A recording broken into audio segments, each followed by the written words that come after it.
Now we want to get another perspective, the New York perspective, with Chef John Besh. Hi, John. How are you, Claire? Good. I've got the best panel here, and I tell you why. We've got everybody from policy gurus to farmers, people that know food and know it from the consumer standpoint as well. And that's what we're really going to touch on today.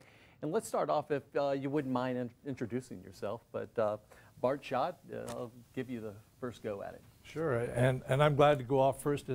It's really a unique experience to be a part of this. I'm a corn farmer from a little town in North Dakota called Cullum.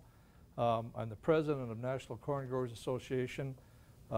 We are a family farm back home. We produce more than just kids. We've got corn and wheat and soybeans, and I have two sons engaged in the farm with me. The third one is a part of my seed business, and so it's a third generation farm with me, and my sons are the fourth.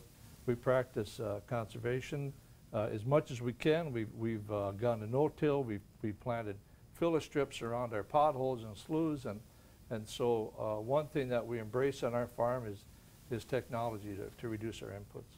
And we were getting into potholes in your neck of the woods. They're a little different than what they mean here in New York City. And Pamela Kobe? I'm a senior editor with Restaurant Business Magazine, and we talk a lot about sourcing ingredients in our magazine. I do a section called Food Service Buyer, where we talk to chefs and restaurant operators about how to source the best ingredients. Lots of consumers and restaurant customers are interested in where their food is coming from now. They want to see it on the menu. They want to even know the name of the farmer. So that's a very important part of what we write about these days. And next we have Sarah Murray. Yeah, I'm Sarah Murray. I'm an author of a book called Movable Feasts, and I got interested in food because I was interested in how the world worked and how things got around, and then it turned out that food was the most interesting bit to look at because it was perishable, messy, and very hard to shift around. And then, of course, it turned out that food, for many other reasons, proved to be an incredibly interesting topic to follow. So I looked way back, right to the Roman Empire and onwards, and looked at how we had global food chains, you know, centuries and centuries ago. So it was a fascinating journey, and it chimed in a little bit with my other work, which is I write about business and sustainability for papers like the Financial Times and other business papers. And we have another author, Patricia Ronald. Patricia's my mother's name. I'm sorry. It's all right. Pamela and Patricia, I've just mixed it all up. I'm sorry. There we go. Pamela, So, please. My name is Pamela Ronald, and I'm a professor at the University of California, Davis. For 20 years, I've been studying rice, which is the world's most important staple food crop. And I'm particularly interested in understanding that the role genes play in the response to stress in the environment and resistance to disease. My husband is an organic farmer. He's been farming organically for 30 years.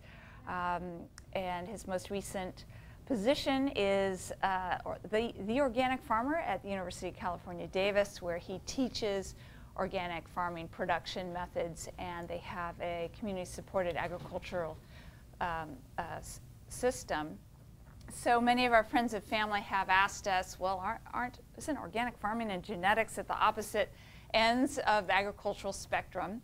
And we actually have quite a bit in common, which is an ecologically based system of agriculture. So in response to those questions, we've written a book, Tomorrow's Table, Organic Farming, Genetics, and the Future of Food. And then we have Dr. Lynn Silver. Thank you. My name's Lynn Silver. I direct the Office of Science and Policy at the New York City Department of Health. I'm a pediatrician. I'm mother or stepmother to 5 children, so I do a lot of cooking. And in New York City, over the past decade, we've really been trying very hard to reverse the epidemic of obesity and diabetes that we are seeing here in the city as well as across the country. And that's led us to try and take a number of actions to make the food environment healthier and just getting healthy food the normal course of action for more people. That's included our work restricting trans fat, creating the National Salt Reduction Initiative, initiating the first calorie labeling in restaurants. And then on a more day-to-day basis, we serve 260 million meals every year to, mostly children, but a lot of other people. And we've been trying to walk the walk and talk the talk, which is not easy, in what we're doing as well. My husband is an ICU doc, and he sees the heart attacks and strokes and other consequences of often of unhealthy diets. So we hope that some of these measures will start to reverse some of those problems. Well, I thought we'd kick this off with just a quick look at some of the survey findings that we found.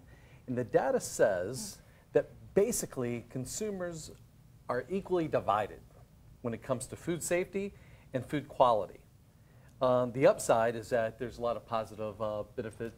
People see the positive side in food labeling, and the number of choices is a great thing also. And so with that, let's kind of delve into a couple of questions. And coming off of the last segment, the last panel really talked about the economics of it all. And that's one thing that I really want you, Bart, to really jump into. Corn. I understand, I see it on a daily basis as a chef. Food prices have been skyrocketing over the past couple of years. And I understand at the heart of it is this whole debate on corn. Now, why do these prices fluctuate so much? And how do we keep corn, one of the most important crops in our country, how do we keep those crops more affordable? I think part of the real question is why are prices of corn going up and down so fast, and what's the driver behind that? And I'd like to go back to a comment that a panelist made a little while ago about the price of oil, and that's really been at the heart of why our commodity prices have gone up, because of transportation costs, and so that's one part of the formula, let's say. The other thing is that we're in a demand market with corn. It's in demand not only locally here with our livestock producers and of course our ethanol industry, and our export industry, but there's a growing demand worldwide for corn, and so that has an impact on the price. Another factor that influences our price are outside investors coming in and buying corn on, let's say, a Chicago Board of Trade, and that really has an influence on corn prices going up and down, and in a real wide swing way. One day it'll be up, next day it'll be down, and we call that the funds coming in and buying and selling. And so what's the answer then? Because this corn affects the prices of many other food items, and why don't you just delve in real quick on what other food prices are attached to the price of that commodity? Well, I think when you look at my farm, we have an opportunity to pre-price some crop, and then we really can't go overboard because of production risks due to weather, and so we'll price about half of it, and the other half we'll probably price after the crop comes in, and so that's kind of the cushion we use. And then when it leaves my farm, there's a transportation cost to the next person down the line that has to pay, and then there's a processor that takes our corn and processes it, and there's another added cost. And so you can see as it goes down the road, the transportation cost gets really huge on a commodity that was produced on the farm in the raw form. That's understandable. And we were talking earlier about organic versus sustainable, natural. How do you draw the line? I want to throw this one out to you, Pamela. What is the relationship between organic and sustainability and genetics, and how do you see these interfacing with one another? So as my colleague Neil Van Alphen at UC Davis brought up, everything that we eat today is genetically altered in some way. So food's been domesticated for 10,000 years, and all farmers in the United States use genetically improved seeds. So nothing that we eat occurs what you would think of as naturally anymore. So it's all been highly domesticated. So genetically improved versus genetic modification. What's the I difference? try to avoid the term genetic modification because everything is genetically modified, Right. but not everything is genetically engineered. So the regulatory issues are coming up with genetic engineering. And the difference between conventional genetic alteration and genetic engineering, there's basically two basic differences. So with genetic engineering, you take a gene from any species and put it into that plant. Conventional genetic modification generally limits gene transfer to closely related species. You can still mix and match between species, but generally it's within a species. The other difference is conventional modification introduces large sets of uncharacterized genes, whereas genetic engineering is a very precise process where you insert 1 to 2 to 3 very well-characterized genes.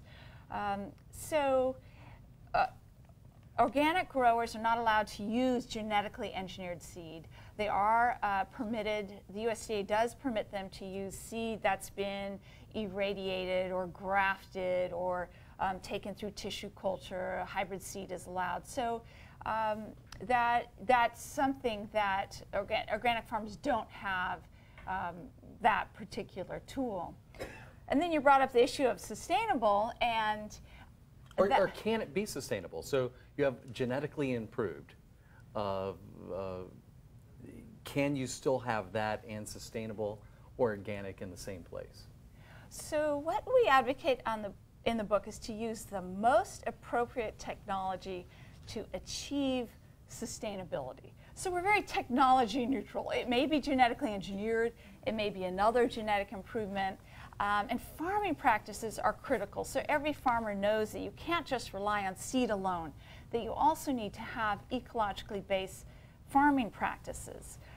And so the big issues are not the technology. The big issues are how can we use less land and water, how can we feed the poor and malnourished, how can we enhance soil fertility, and how can we reduce toxic inputs. So these are the critical questions, and we believe that we need to use every appropriate technology to achieve these goals of sustainability. And it depends. A small papaya grower who's facing a viral epidemic needs something different than a subsistence rice farmer that lacks a diverse diet.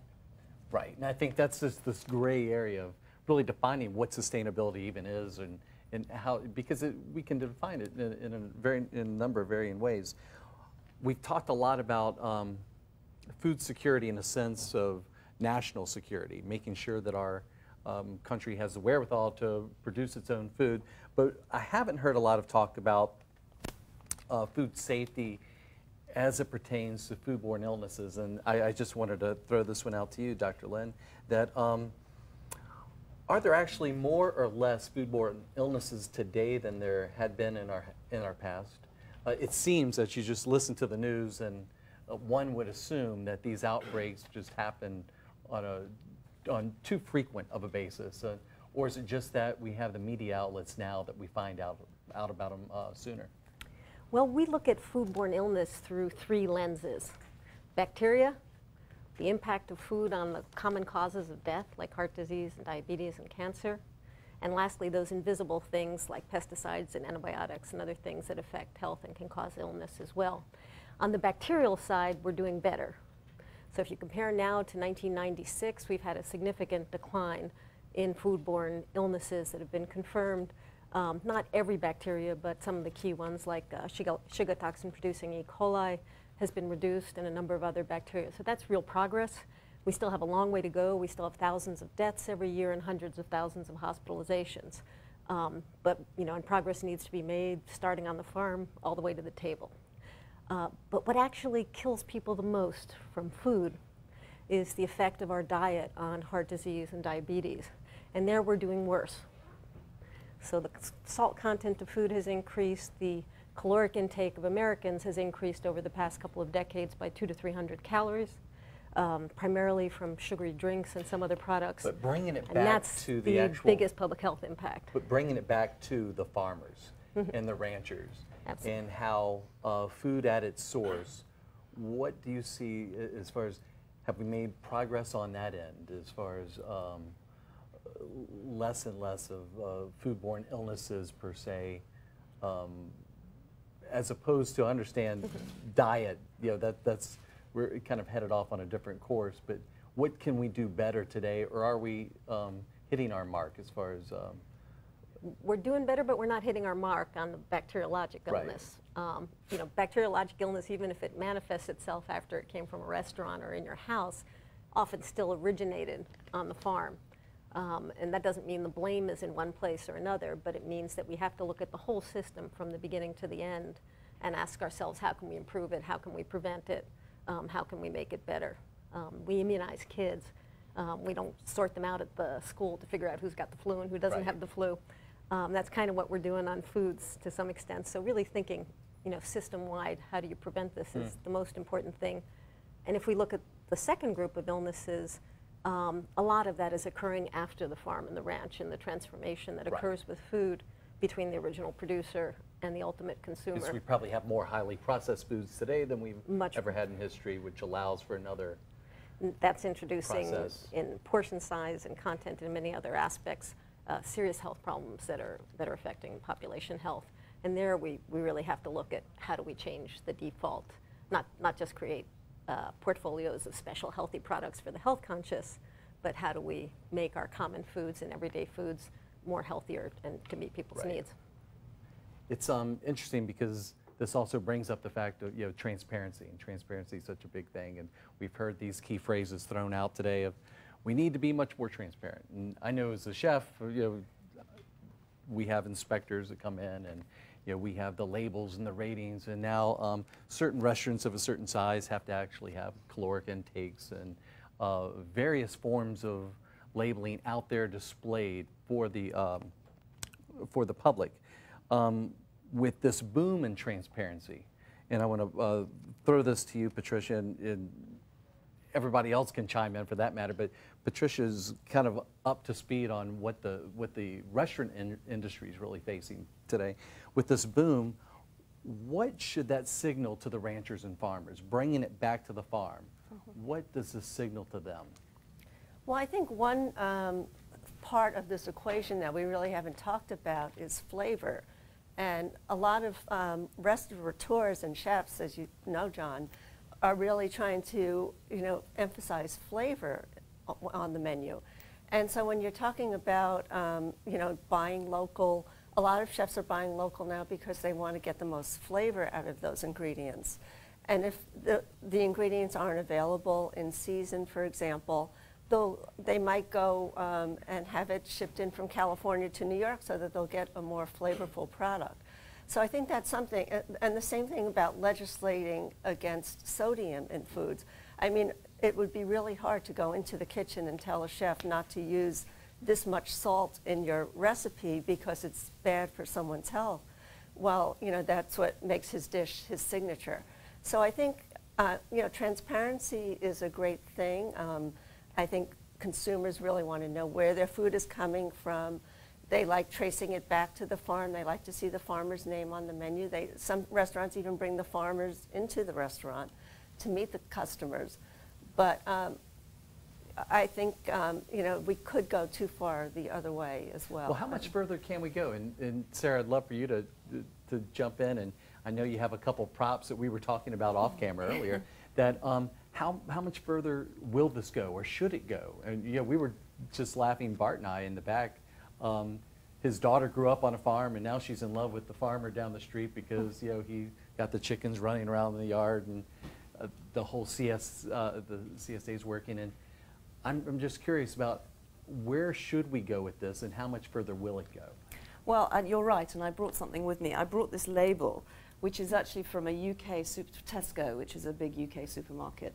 And this is, to my mind, the most incredible label. I don't think they even do them anymore. I mean, I can't see it from here, so you can't possibly see it from over there. The print is in sort of, 5-point font. But what it really illustrates for me is how difficult the labeling and transparency issue is, because this label came out in the UK this was about 3 years ago, when there was a big move to try and get everybody to go back to buying local food. Why are we transporting food around the globe? You know, we should be growing it locally. And for some reason, the Kenyan green bean became this big symbol in the UK because we import a lot of beans from Kenya. And so there was a lot of talk about putting an aeroplane sticker on your beans so that you knew that it had been flown from Kenya, and you could decide on that basis, this has got too many carbon emissions for my liking, and so I'm going to go and buy something else. And so they put this little airplane thing on, and then there was a huge outcry from the Kenyan Farm Growers Association, which said, listen, you know, your exporting to you guys is what has transformed our economy here in Kenya. You cannot do this. And they flew over, and there was a big sort of trade debate. So then the incredible thing, this label just tries to do it all. It's got a lovely little picture here of an African farmer, and she's called Elizabeth. I know because I got my magnifying glass out earlier on. And it's got a little description of, this is Elizabeth, she's one of our growers. You know, her livelihood depends on these beans. So you're sitting there going, okay, so I've got the aeroplane here with the carbon emissions, and I've got but Elizabeth you're building a relationship with the farmer at the same time. And I like Elizabeth already, and then I've also got, like, this is one of my 5-a-day greens, and I've got the calories, and I've got the expiry date. And so it's like, how much more can you get on a label? How much more do we want on the labels, my question. Yeah. And, well, what's the answer? I don't know. I think it's a tricky one. I mean, I think it's interesting that I haven't seen this label around for a while. This is a 3-year-old label, so maybe they decided that this was just way too much information for the average consumer. I mean, I think you can't go to a supermarket with your magnifying glass. It's just too hard. But I think we need some information. And I think people are wanting more information. That's obvious. But have we noticed if the labels on, you know, the caloric intakes, for instance, on various menus in restaurants here in New York, is it making a difference? What's it doing? Yes, it does appear to be. First of all, 84% of New Yorkers say they like the labels and find them useful.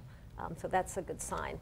About 15% of people actually see them and use them to make choices that are about 100 calories less. We have about 3 million restaurant visits every week in New York City. I'm sorry, fast food visits every week in New York City. So 15% of that every week is a lot of people, almost 500,000. So we think information is important. It's useful to consumers. But consumers also shouldn't have to have a PhD in biochemistry to buy healthy food. They should be able to go to the supermarket, see beautiful fruits and vegetables, be able to afford them. Hear stories about your farmer. Yeah, hear stories about your farmer, but you know, they have to be able to access fruits and vegetables at prices that are, you know, comparable or ideally less than what it costs them to buy junk food, which is not currently the case. And for our New Yorkers, many of whom are quite poor, right now they go to the supermarket and they make financially rational decisions of buying poor nutrient quality foods that are very inexpensive rather than buying much more nutritious foods and in fact are less accessible to them, even though more nutritious. So information is great, not everything. Well, Pamela, what do you think it is that drives the consumers? There's such a huge split. There's this obvious rift. We just saw it in just looking at this the data that came to us from this poll. Of the direction that agriculture is taking, because we're split right here just in this panel of conventional versus organic and so on and so forth. What does this really say? How does this rift, how do we find ourselves at this point? And how do we all become a lot more conscious that there's just not one side of this?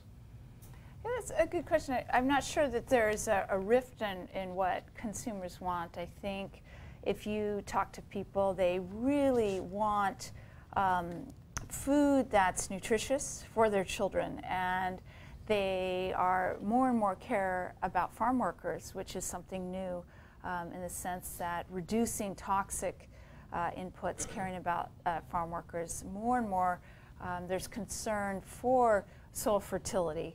I think what we see less of in the United States is concern for very poor farmers in other countries, but hopefully that's coming as well.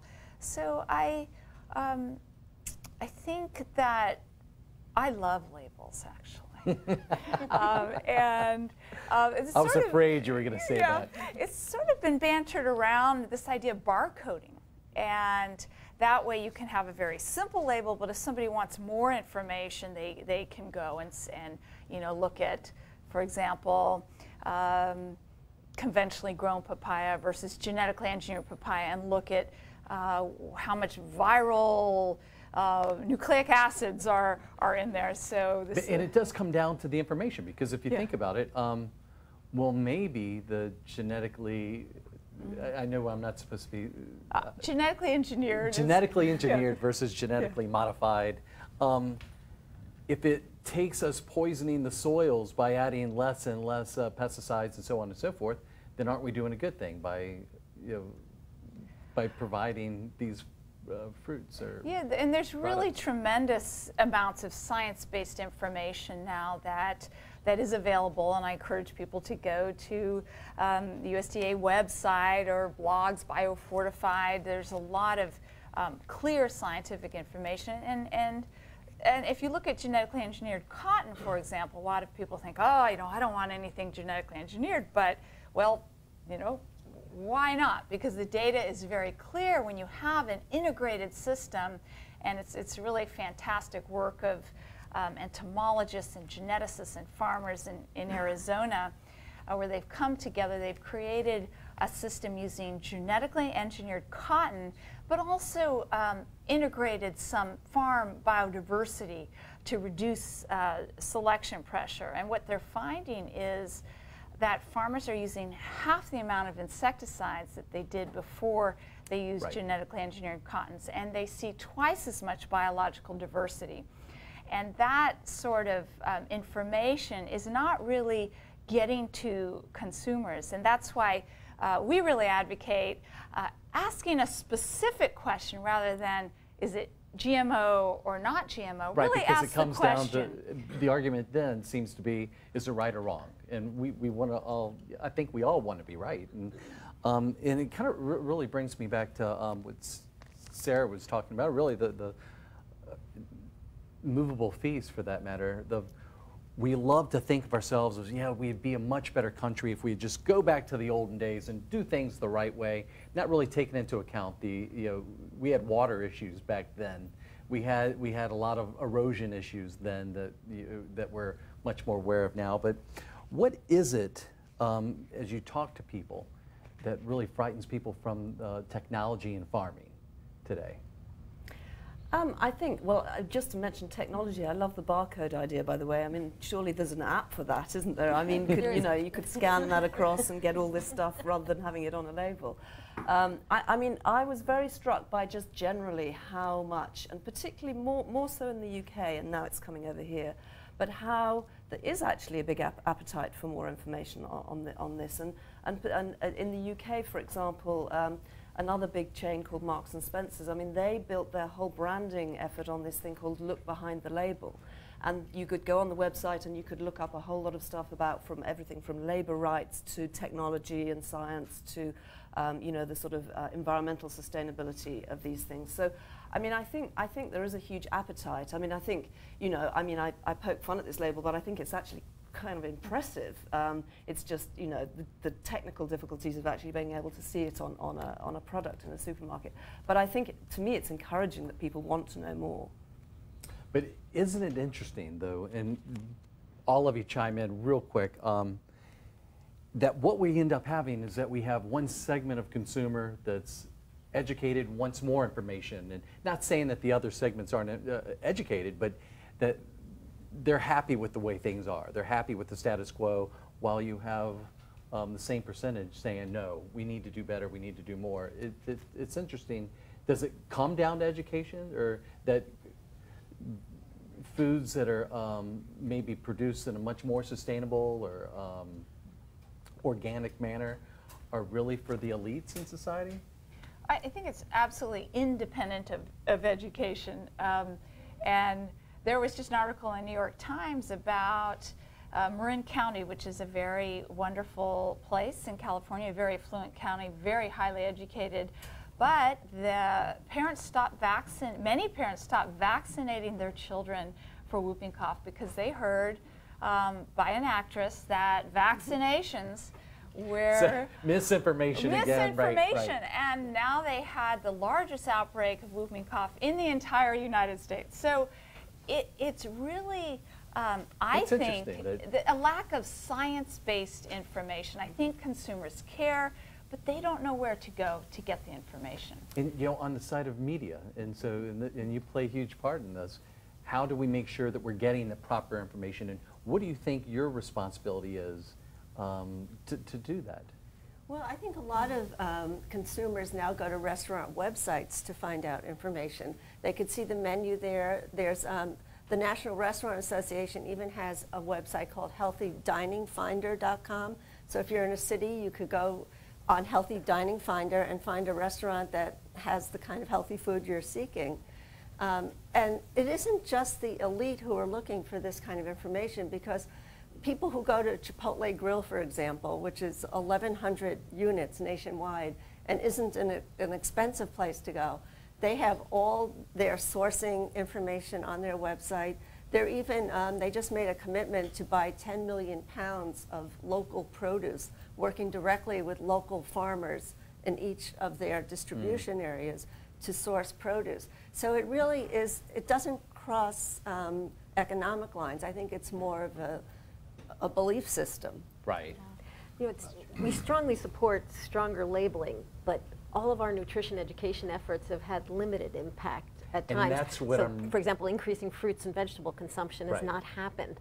You know, we do need very strong information, particularly on highly processed foods, but we need people, you know, having their kids getting foods that look more like that bowl of apples in the back. Or just using a kitchen, for that matter. John, come on, so they don't need not to that you read the shouldn't nutrition support your label. local chef. I'm not saying that. Look, we have a ton of questions coming through via the web. John, can I comment on that a little bit? This Go last ahead. question, I feel like I've got to be polite and wait my turn, but I'm just going to jump in here. Not Sorry this about that, panel. but I really think that, and I know that consumers are really have questions about the food that they eat. They want to know, is it safe? Can they get it tomorrow? Who's growing it? And so there is, I really believe there is a lack of knowledge on the consumer's part of how is this food produced and where is it produced. And so I think we have to connect as farmers. We do a good job of producing food. Where we've been lacking is this open dialogue that we've wanted to have with our consumers. And I know today is going to be part of the movement that starts that. And you know, we want to answer the questions that you have. We thought we were answering correctly when we were using science-based answers, but you know, I don't think we were hearing the questions properly. And Well, so I think you're going to hear some questions today. I'm hoping to. But And we have a few people out here in our live audience here in New York that are ready to ask a few questions of their own. Okay. David? I'm Dave Warner with the National Pork Producers Council. My question for anyone who would like to answer it, and you've just been talking a little bit about this, is that, well, how do farmers and ranchers get past the influencers, the filters, the food press and other food influencers who have been critical of modern agriculture and technology such as GE or GMO seeds? Other than having a food dialogue, how do we do that? I'm happy to jump in there. I mean, one of the things that was interesting to me when I was researching my book was, and obviously most of my book was historical, but because I was looking at the journeys of food, I was looking very much in the contemporary, and I think that you know, the trouble is that people just want to see a very simple answer. And I think that was why, particularly 2 or 3 years ago, I mean, this thing, Food Miles, came out, and the press leapt on it. And suddenly it was like, you know, your dinner's got 5,000 food miles behind it. And the truth is that it's a much, much more complex picture than that. And I think the danger, particularly in the media sometimes, is that they just look for those big headlines, and then everybody gets the wrong end of the stick. And I think the challenge is to convey that much more complex picture about what's really going on in the food chain. Because I mean, the food supply chain it's one of the most complex of any industry. But it's just, how do we explain that to people? I have to say, as a chef, farmer, I thought I knew something about food and its sources, and just listening to this dialogue today and just participating in it, I understand now that it is far more complex, and it's not something so easily remedied by a soundbite. And it's something that I think will take some time before we figure out the right way to go about getting the people the proper information so that they can actually use it for good. One other tiny point on that, though, is that I think to your point, the other challenge is that, and again this came out with the sort of local food movement, is I think why that had such strong resonance for people was because they could sort of understand it. They liked to think about their local farmer at the end of the small farm at the end of the road where they got their food from. It's much, much more difficult for a consumer to engage with a huge corporation. And I think that's the big challenge that consumers have. But that is our challenge because, let's face it, we need big corporations to feed the world. So it's finding a way to intersect with But I think that we need them both. And I think that's the great point that I found today is that we need both. And it's because we're so far removed from the farm that we need that farmer that shows up here in New York at the farmer's market just down the street. We need to build that relationship before we can even wrap our head around the larger farms, fellows like Bart that are out there feeding the country, so to speak. But let's run over to Claire in D.C. right now. She's got some questions that have been filtering through the internet. That's right, John. As always, a lot of questions on social media right now. One on Facebook from Sally Colby Scholl. And she says, the no added hormones labeling on meat packages is confusing to consumers who assume that all the other products do contain additives. How can we inform consumers accurately? I would throw that one to Pamela since she loves labels. And I think it's even broader than the hormone label. You know, how do you teach people which labels matter, and if something is labeled no hormones, does that mean everything else has it? Well, I love it when you ask an animal question to a plant biologist. You do love labels. I do love labels, and that particular question I'll answer in a plant biology sort of way.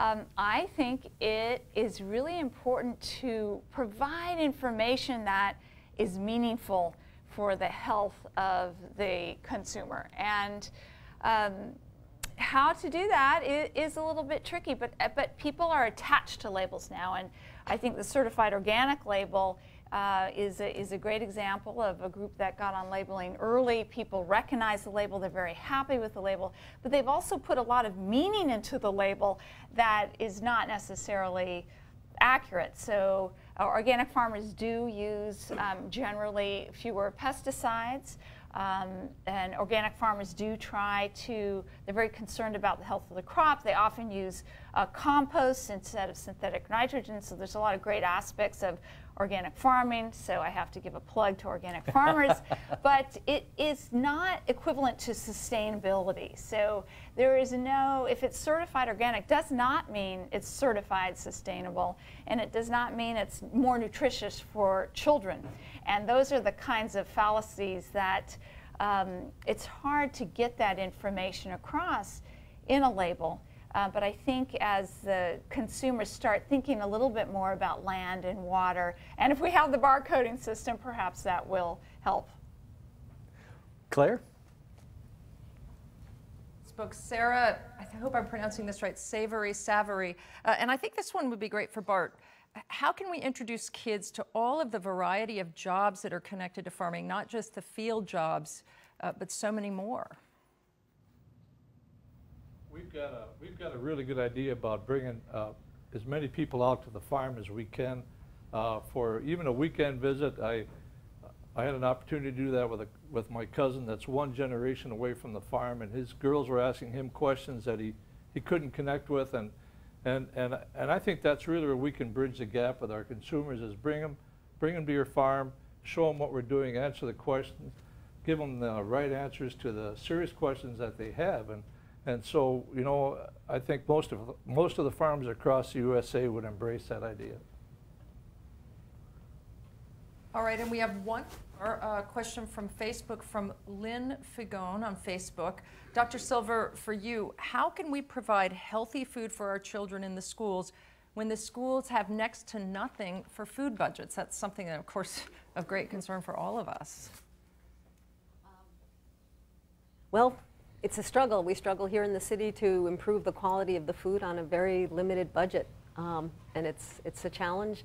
It means being a priority for local government and federal government, and our educational systems are currently underfunded in many ways, from teachers to food, and that continues to be a problem. We've been able to very, very significantly improve school food here in New York City over the last 8 years by making investments, by regulating the way that we purchase food, and by imposing requirements for the quality of the food that we buy, but it's been challenging on the budget that we have to do it on. It helps that we buy so many meals and we have a certain amount of market power, but it's a real challenge to school systems across the country, and people are doing their best. But and it's really interesting where we're actually spending our dollars. Yeah, I was just hit this past week to design a menu for 55 cents a portion, using this, and that, and satisfying the dietary requirements needed or mandated by the school systems for 55 cents. You can't buy a soft drink for that anymore. So it's amazing to me that we're still. But you can start by skipping the soft drink in the school meal. Right. But the truth is that this very same schools will have these soft drink machines, and then that you'll spend more than your meal is worth at the lunch counter on that, and it's encouraged these days, and to me it just makes no sense. Now let's throw it to Phil in D.C. Thanks, John. And we've got one question here from one of our folks in the audience, Jay. If you could ask your question and who's it directed to. Great. So thank you, Phil. I'm Jay Vroom, and I have a question for Chef Besh. While I'm connected still to my family farm in Illinois, I now have a son that's working as a chef in San Francisco, and I've asked him this question, and I wondered, Chef, if you could also comment on this, and that is, what are the nation's chefs doing to help us with portion control?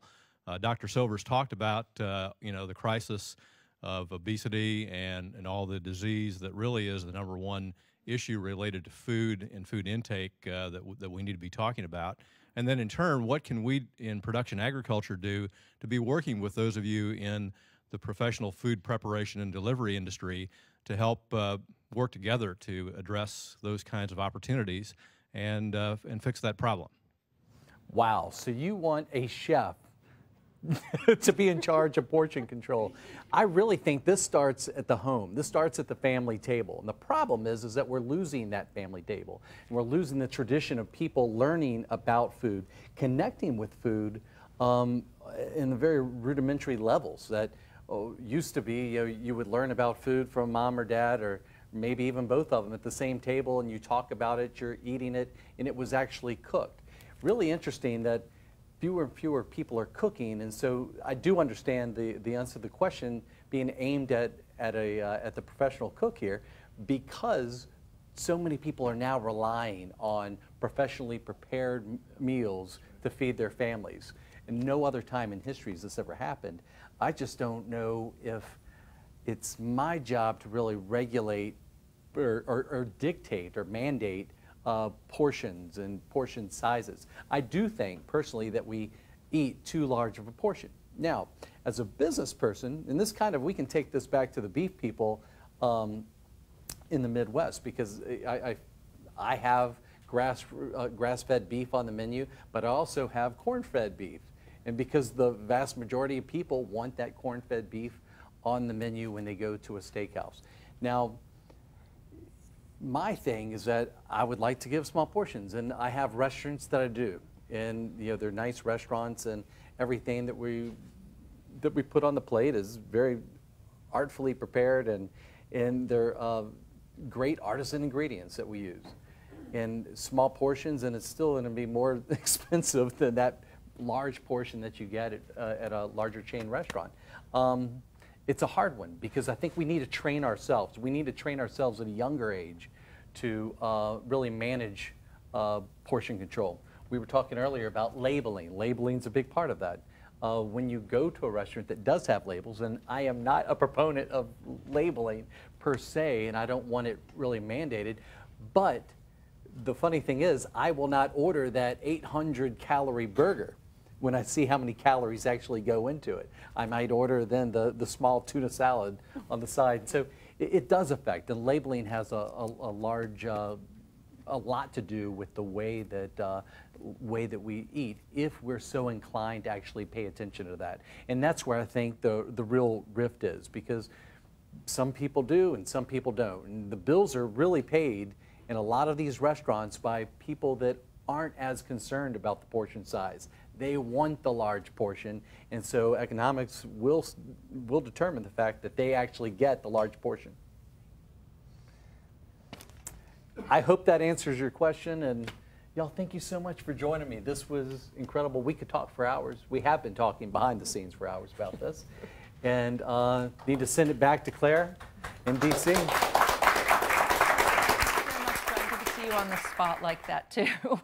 We knew there would be debate today. Not everyone agrees on these complex issues, and throughout the entire discussion, we've let our guide be the research, that first of its kind study that certainly highlighted a lot of differences.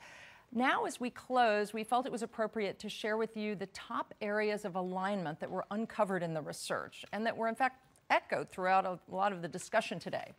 There's a greater alignment around consumer values and the values of farmers and ranchers than you might have expected. Consumers certainly want more transparency about where their food comes from. Farmers and ranchers do want to provide more information about how they raise and grow our food. So we have to find ways to communicate more transparently. Consumers are getting information from so many sources, but rarely from the farmers and ranchers directly. So it's certainly time for farmers and ranchers to listen to consumers and respond to their questions. All parties agree there's a need for more information sharing. Hopefully today was a start. I certainly think it was clear if you listened closely today to the voices from all parts of this issue that there is more that unites than divides. Everyone here came to the table with questions, open minds. Everyone was respectful as I asked. And there was certainly a willingness to start a dialogue. Thanks to the bold step on the part of the farmers and ranchers who initiated these food dialogues, we were able to have a real discussion about how our food is raised and grown and about the future of agriculture. It seems critical to me, and I think everybody here, that this discussion become the start of a national movement to learn more. The video from today will be available in its entirety at www.fooddialogues.com. We certainly hope you're going to share some of the information that you heard with others who care about this issue. Check back as often as the blog and check back often because the blog and website are going to be updated constantly with more information.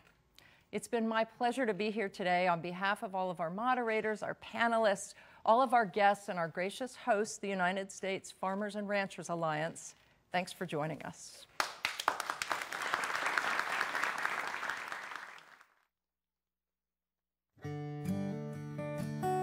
Well, my great-great-grandfather homesteaded here about 1880. Since then, through the generations, of course, there's been farmers in each generation. Right now, I'm the 5th generation. My son, Evan, is the 6th generation, and we are actually the only 2 left out of our ancestors that are still farming today.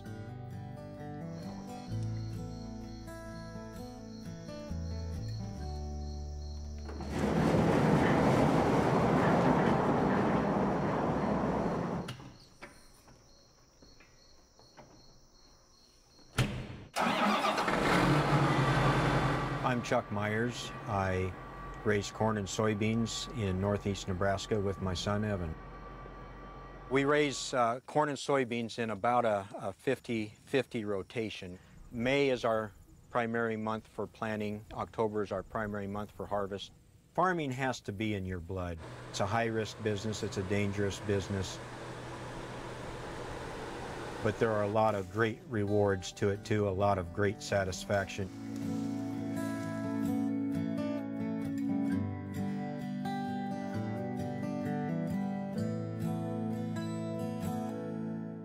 Some of the land has been in our family since 1880. Around that time, one farmer could probably feed about 15 people.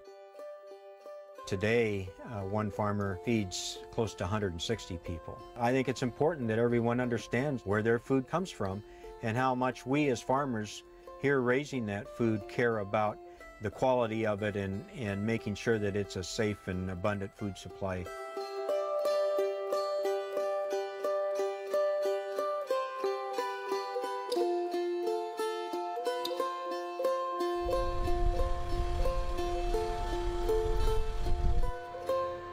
I'm running our sprayer using the GPS technology. We use auto steer and what we call AccuBoom, which turns on and off each sprayer boom automatically to minimize our spray overlap, to eliminate trips, to cut down on fuel usage and personal labor and labor costs. All of these help us do more with less.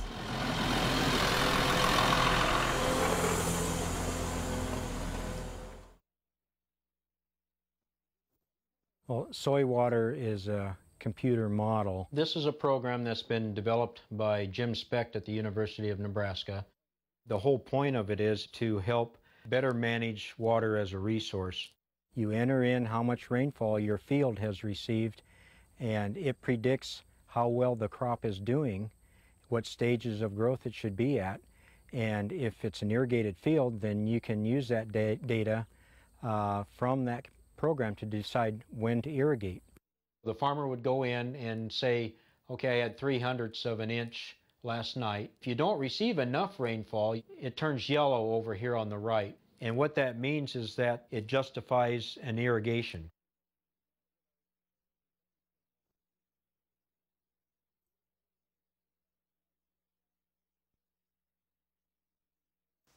In a nutshell, no-till is eliminating tillage from a field and leaving last year's crop residue on the surface to eliminate soil erosion and a lot of the other benefits that come along with that. Corn cobs, the husks from last year, just makes a nice mat on the ground. It not only saved the soil, it saved the soil fertility. It's a great conservation technique. We use it on all of our acres, both for our soybeans and our corn. A lot of our neighbors in the coffee shop laughed at us when we started out, but they're all doing the same thing today. Well, one of my concerns for the future is that, there's the ever increasing demand for food, and by the year 2050, they say we'll have about 9 billion people in this world, and that means we're going to have to double our production. Investing in farmland, you have to have the long view. My ancestors looked at it the same way. That's what farming is, making sure that we do the right things today that are going to ensure that our farms are going to continue to be sustainable for the future.